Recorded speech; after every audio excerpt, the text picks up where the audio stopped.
নমস্কার, আমি অরবিন্দ নস্কর। আপনারা দেখছেন প্রতিদিনের মতো আজকের আপডেট বা নিউজ বা প্রতিবেদন আপনাদের সামনে নিয়ে এসেছি।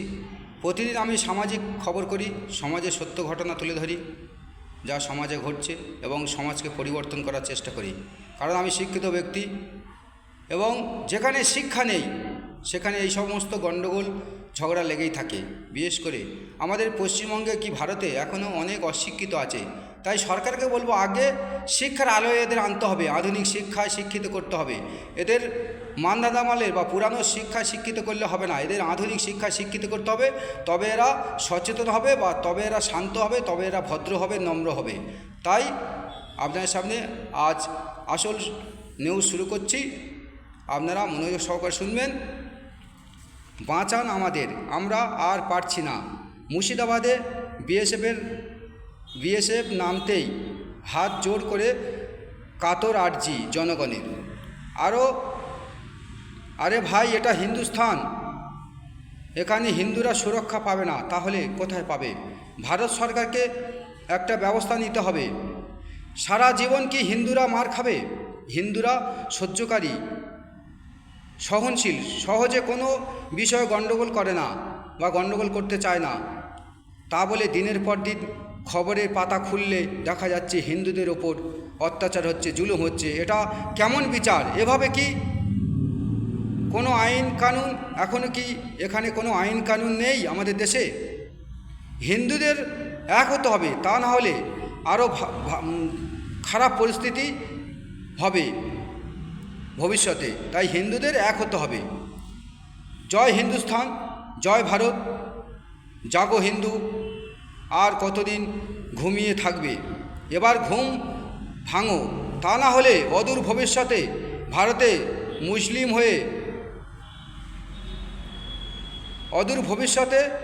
থাকা মুসলিম হয়ে যাবে।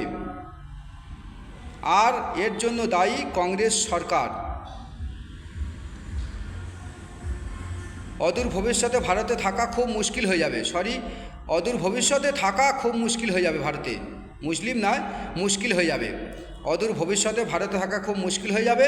এর জন্য দায়ী কংগ্রেস সরকার। জাত হিসাবে যখন দেশ ভাগ হলো, তখন সব হিন্দু একদিকে থাকা উচিত ছিল, আর সব মুসলমান একদিকে থাকা উচিত ছিল। তাহলে আজ এমন ঘটনা ঘটতো না বা হতো না। এই দুটি জাত যেখানে থাকবে সেখানে মারামারি হবে। তাই আলাদা যখন হলো, তখন পুরো আলাদা করা উচিত ছিল। সমস্ত হিন্দু পাকিস্তানে যাওয়া উচিত, সমস্ত মুসলমান পাকিস্তানে যাওয়া উচিত ছিল, আর পাকিস্তানে যে সমস্ত হিন্দু আছে তাদের ভারতে আসা উচিত ছিল। তখন এই ভুলটা করে গিয়েছিল কংগ্রেস সরকার, তাই সেই ভুলের মাসুল দিতে হচ্ছে আজকের। তাই অদূর ভবিষ্যতে আরও খারাপ হতে পারে ভারতের অবস্থা। আবার বলছি, সব হিন্দু এক হও, জয় হিন্দুস্তান, জয় ভারত।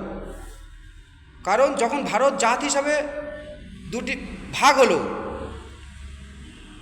মোহাম্মদ আলী জিন্নার নেতৃত্বে, সে বলেছিল আমরা জাত হিসাবে মুসলমানদের আলাদা রাষ্ট্র চাই, আমরা সমান সুযোগ সুবিধা পাচ্ছি না।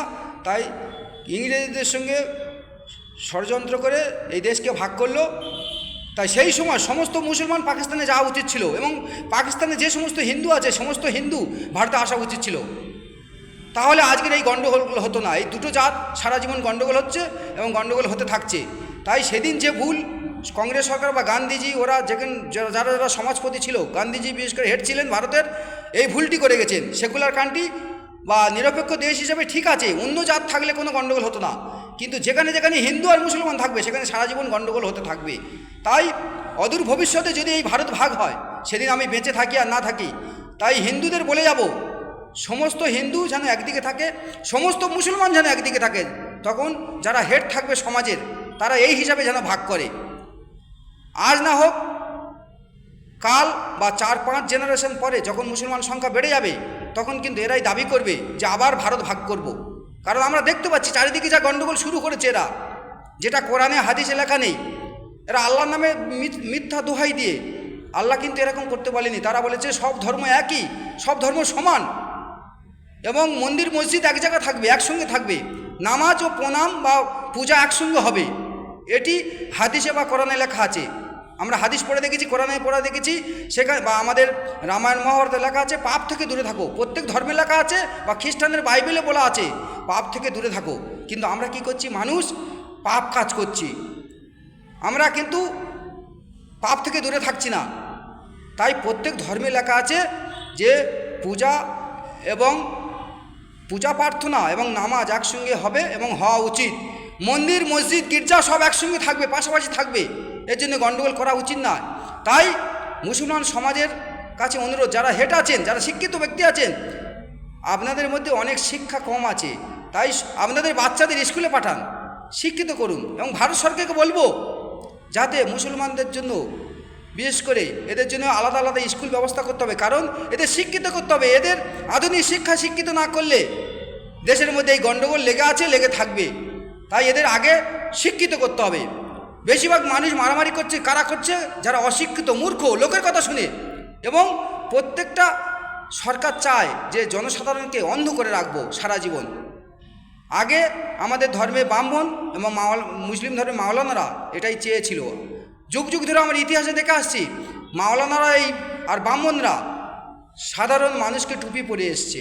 তারই মধ্যে একজন দুজন মাওলানা বা ব্রাহ্মণ ভালো আছে, আমরা ইতিহাসে পাতা দেখেছি। এরা কিন্তু সারা জীবন সাধারণ মানুষকে ভুল বোঝাচ্ছে। এরাই যদি সুপথে আনে, মাওলানা বা ব্রাহ্মণরা হিন্দুদের বা মুসলমানদের সুপথে আনলে সবাই সুপথে আসবে।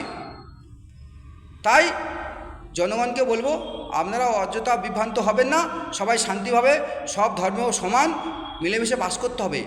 অপর ধর্মের ওপর জুলুম অত্যাচার করা যাবে না। এবং আবার বলছি, হিন্দুদের এক হতে হবে।